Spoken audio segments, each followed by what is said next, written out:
Hello, everyone. Welcome back to Ground Pass Podcast. It's me, Anastasia, and this week we have a mini pod for you. No Nick today, just me. It's going to be a shorter episode, and yeah, what a week in tennis it was. Before we start, if you're watching this, you are in my new office setup. Let me know what you think about it in the comments. If you're not watching, just listen along on YouTube, but on wherever you are listening or whatever.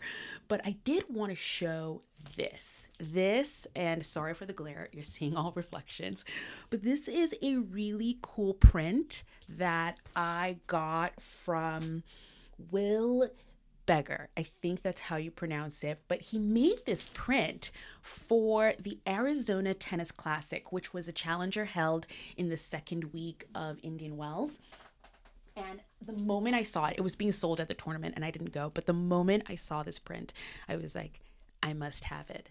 And I was able to reach out to him, contact him, and get a copy. So I'm really excited because I plan to add it somewhere in this little office setup. So, to the tennis. What happened this past week in the world of tennis? A lot. If the first 2 days of last week were a little chaotic. If you don't follow us on Instagram, on TikTok, you really should, because I did a little bit of a video breakdown on our coffee catch-up this past week. We have our coffee catch-up every single Friday, and it was a lot. I'm not going to run through everything here because it will be a longer podcast than I would like, but let's just say to Harriet Dart, please do not call your opponent smelly, especially when you are losing 6-love, 6-3. That to me was the wildest moment I have ever seen on a tennis court. Save it for the locker room. It was just, anyway, don't do that. I have my notes in front of me here, so if I look down, that's what I'm looking at. But yeah, really wild start to the week, but there are a few stories that I would like to touch on that happened last week. First and foremost being a stat that I was shocked by. And I really love the conversations that I had with people online because I think I was not the only one shocked by this stat. But Ben Shelton got to the finals of the Stuttgart Open, not Stuttgart, sorry, that was the other German tournament. No, he got to the final of the Munich Open, and he is apparently the first American to do so, to get to the semifinals of an ATP 500 level clay court tournament. I thought that was wild. Ever. And I think there needs to be some asterisks to that stat, because talking, to people online about this stat, you realize, well, the sort of 1,500, 250 ranking of tournaments that we have now didn't start until 2009. So that's when that started. So before then, we did have some Americans get to the later rounds of clay court tournaments, but it also wasn't as prevalent. Like, Americans just are not that great on European clay. It's kind of a trope, you say. They kind of skip that part of the lessons that they go through. So it's not entirely surprising, but at the same time, I was kind of blown away. Like, just tennis has been going on for years and years and years. We're in 2025. How is he the first one? But there needs to be some sort of qualifications to that stat. Either way, he's doing phenomenal on the European clay right now. He made the choice this year to not go to the Houston Open, which is the clay court tournament in the States that he won last year. And at first I found that surprising. I was like, why isn't Ben Shelton going to go defend his points? And then he turned up at the UTS exhibition in France, which was a glorious event. If you have not seen footage of that tournament and the stadium or coliseum that it was held in. I will put links below in the show notes so you can go take a look. But he did that, and then he went to Monte Carlo. He didn't do too well in Monte Carlo. I think he was out in the first round in singles, but he got far in the doubles. But either way, I think he decided to prep early on the European clay, which I admire a lot because he gets to the final of the Munich Open, which is a phenomenal, just, it's definitely growth for him. I think last year was his first full season, definitely on European clay, and he looked like a deer on ice in most of it. It does take some practice and, time to get better on clay, which especially on the European continent is a little bit slippy, slidey. And most players, Carlos Alcaraz, for example, they grew up on clay. That was their first surface. Ben probably first played on hard court. So it's really nice to see him do well in Munich and get as far as he did. He's definitely the American clay dog, as they say. I always put that title on Tommy Paul. Tommy Paul hasn't played much since, actually hasn't played at all. He hasn't played at all since the Houston Open, which he participated in. I think he got to the semifinals there. So it'd be nice to see Tommy Paul back soon at the next tournament that's happening in Europe. Next, head-to-heads. One of my favorite things in tennis is tennis head-to-heads because they can be so complex. One of the reasons why I started Ground Pass was because I was at the US Open and watching a match, and you just heard the comments from people where they assumed that one of the players, because they had a higher ranking, was going to win the match. With tennis, it's not like that. Just because you have a higher ranking doesn't mean you match up very well with the player across the court. And that is the case with Iga Swiatek and Jelena Ostapenko. Right now, Jelena leads the head-to-head 6-love because she won their match at Stuttgart, which was the 500 level WTA tournament that happened last week. Actually finished today, why I'm recording late. Because I just wanted to, I was like, I might as well just watch the finals and then record after that. But yeah, like they have this really askew head-to-head with Iga losing, has never won a match against Jelena Ostapenko, even though she is, by all metrics, the better player. She has more titles. She's higher in the rankings. She has great variety and style. When it comes to the tennis, it's sort of what works best against someone else might not work with another player. And what Iga Swiatek does not work for Jelena Ostapenko. There is a podcast that I will put below. It's called Tennis Inside In, hosted by my friend Mitch Michaels, where a few episodes ago, he interviewed Andrea Petkovic, who I love. I love Petko. She's a really great commentator in the space of tennis. She also has another podcast with Renee Stubbs that I love. But I will link this episode where she talks specifically about the Iga Swiatek and Jelena Ostapenko head-to-head. I do not know the technicalities of things. I don't really study the technicalities of the tennis. I do know their matchup doesn't work, and she had such a great way of explaining why Iga's game is actually something that Jelena loves to play against. So there's definitely that aspect of it. What I can speak to, though, is I really do think there is a mental aspect to it, too. Watching this match, Iga just didn't look hungry. She didn't look like, you know what, I'm going to dig my heels in and not leave this court until I win. She just didn't have that edge. At least I didn't see it. On the other side of the court, Jelena was having the best time of her life.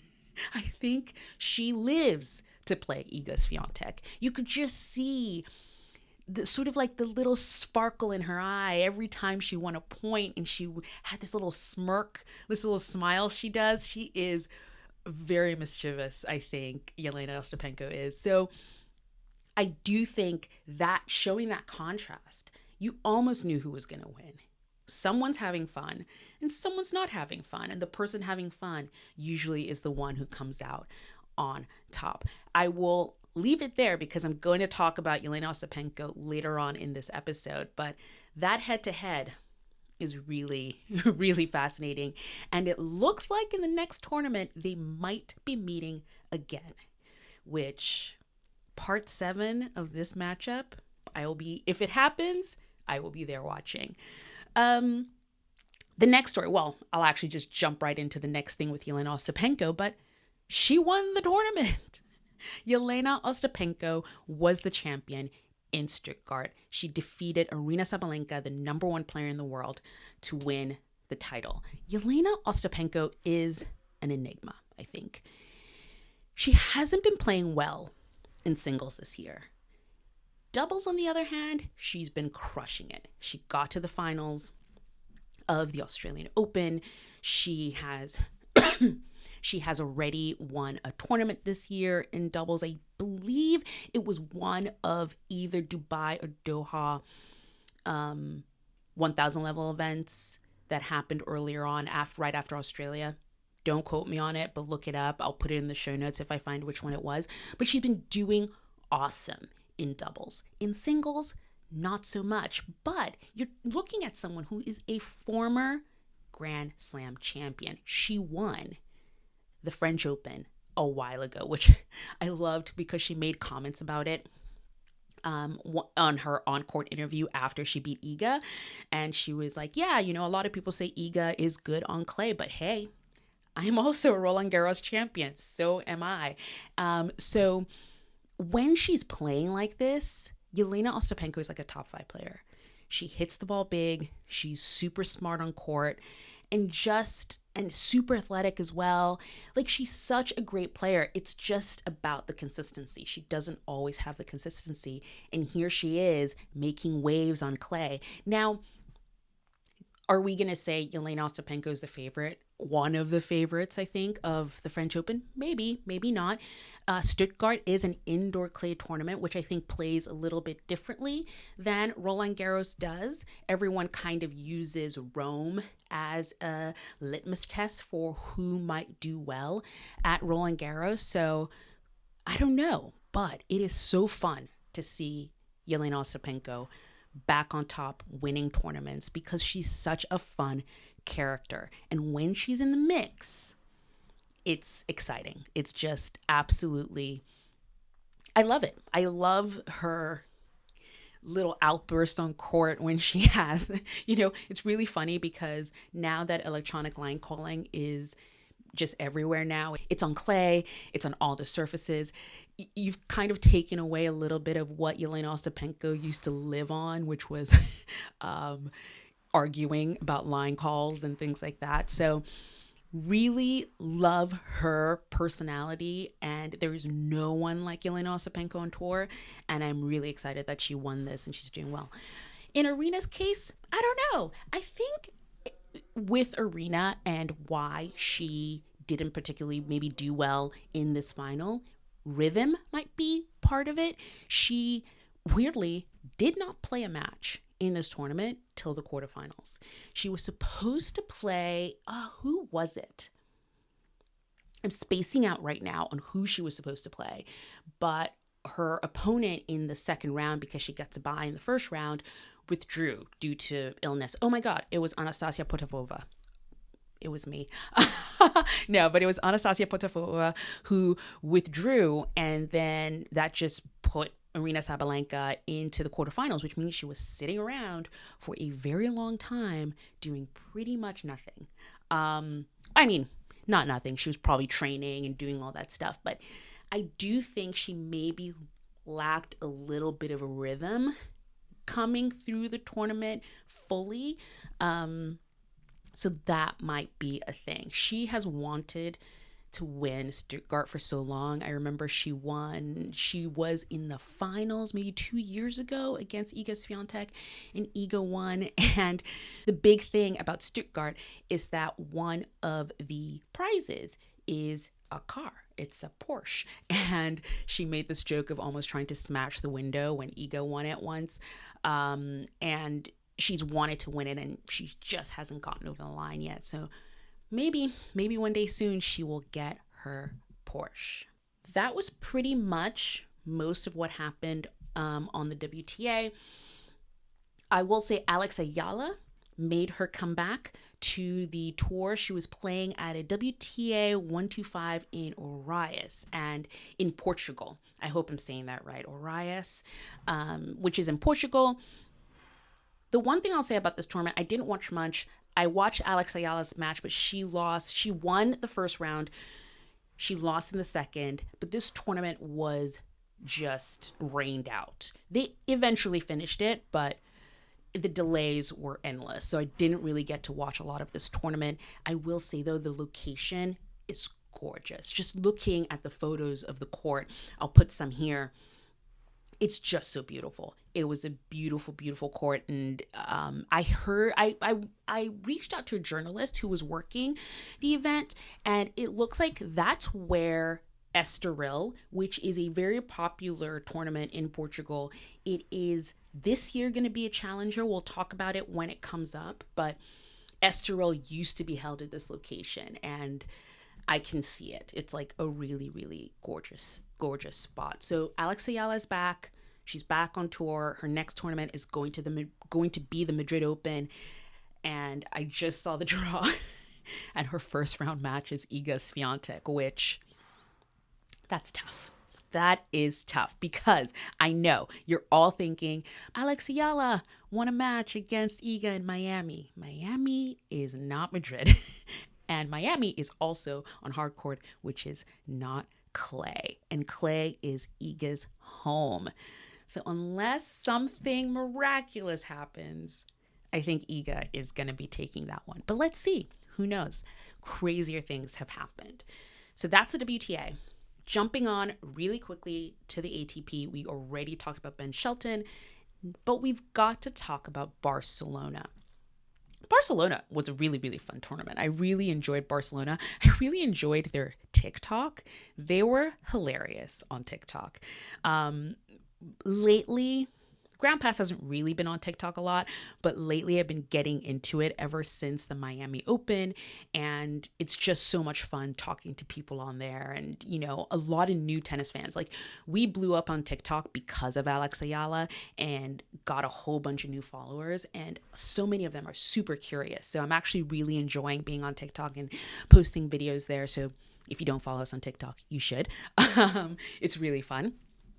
But yeah, Barcelona was super fun, and Carlos Alcaraz made it to the final. You know, I think he is trying to shake off the cobwebs a little bit. It's really hard for me sometimes to jump on the sort of like, oh, Carlos isn't playing really well bandwagon, because he's a 4-time Grand Slam champion and has done so much already in his young career. But yeah, he's not winning every single match like he maybe, like most people maybe expect him to.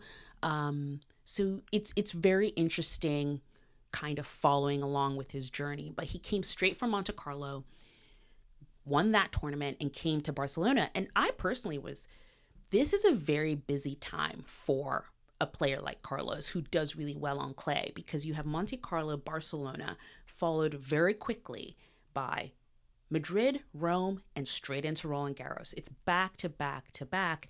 And, you know, I always wonder, when do these players take a break? When do they take the rest? And he almost talked about it a little bit. Spoiler, he lost in the final. But he mentioned in press that he is almost more impressed now by Rafa Nadal, who year after year would win Monte Carlo and go straight into Barcelona and win that again. He's realizing now, after finally getting past a first round, you know, Monte Carlo is a tournament that he hasn't really played that much. He played it once before, just one round, and lost in the first round. And then he skipped a few years due to injury or whatever else it was. And this was the first year he was back and actually won the tournament. But he's so impressed by that turnaround and what it takes to back-to-back win Monte Carlo and Barcelona. So it's a new challenge for him.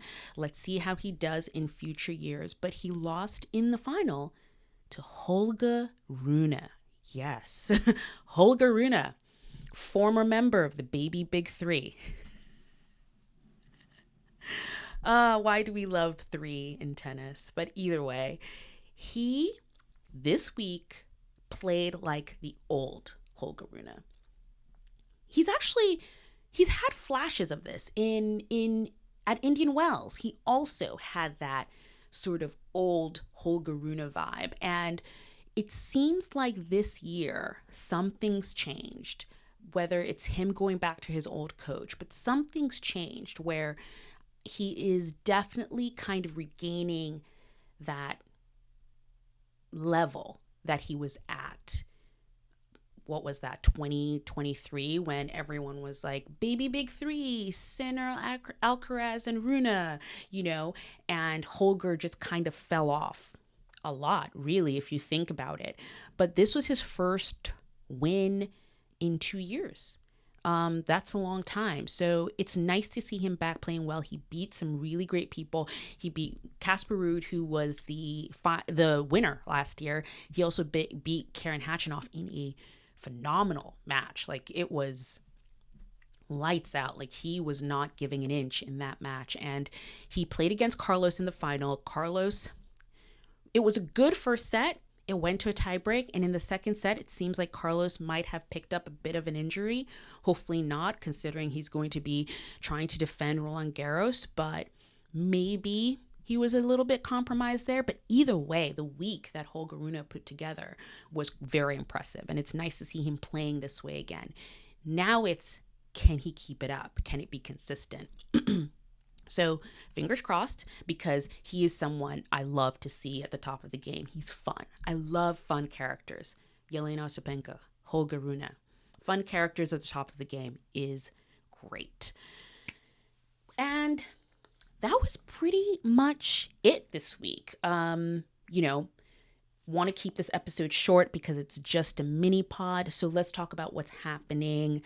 Let's see what's happening this week, or let's just run through the winners a little bit. So ATP, we had Holger Rune in Barcelona. We had Alexander Zverev in Munich. I talked about Ben Shelton getting to the final. His opponent was Alexander Zverev, who is back winning again. He has had a tough time, right? Coming out of the Australian Open loss. He just has not been able to get his mojo back. And maybe this was it. Maybe he's now going to be able to sort of regain confidence, because I think he very much is a confidence player. When he gets low, it seems to affect his tennis a lot. So he's back winning. On the WTA, we had Jelena Ostapenko at Stuttgart, and we had Elina Svitolina in Rouen. I did not watch this tournament at all. Not at all. I saw Deodorant Gate, which came out of this tournament, but other than that, I had too few eyeballs to watch all of the tennis. So unfortunately, I did not get to watch this, but it's lovely to see Elina Svitolina winning again. What's coming up? The Madrid Open. The Madrid Open is a 1,000 level tournament. It is one of my favorite. I just posted before recording this a new series that we have. So we've got Coffee Catch Up, which we catch up on the week. That's every Friday. And now every Monday, I'm going to be doing a This Week in Tennis. And I did a little quick video about the Madrid Open. It's definitely a tournament with a lot of controversy. But if you know, you know. But it's one that I love a lot. Like, I really enjoy the way the tournament covers themselves. They put so much content out there for fans who are not able to be there in person. And sure, even for those who go, they want to see all these interviews and things live. And I really love what they do. So check out the video I put. It's on Instagram and TikTok. But otherwise, everyone is at the Madrid Open. The only big name who's not going to be there is Sinner, and we will talk about him next week because he is on his way back. Videos have already started coming out. He's back. He's allowed to start training again with other ATP players. So he was training with Jack Draper in Monaco recently. So yeah, he is on his way back. So that's it. That's all I have for you today. I hope you're all doing well. If you don't follow us on social media, you should. That's where I kind of have daily updates on what's going on in the world of tennis to keep you up to date. I watch all the tennis, so you don't have to. I do watch an excessive amount of tennis. But yes, if you're listening to this on your podcast streamer of choice, please give us a 5-star rating, a like, a subscribe, whatever else you need to do. Leave us a comment, send us an email, carry a pigeon, all of the above. Other than that, I hope to see you somewhere on the grounds.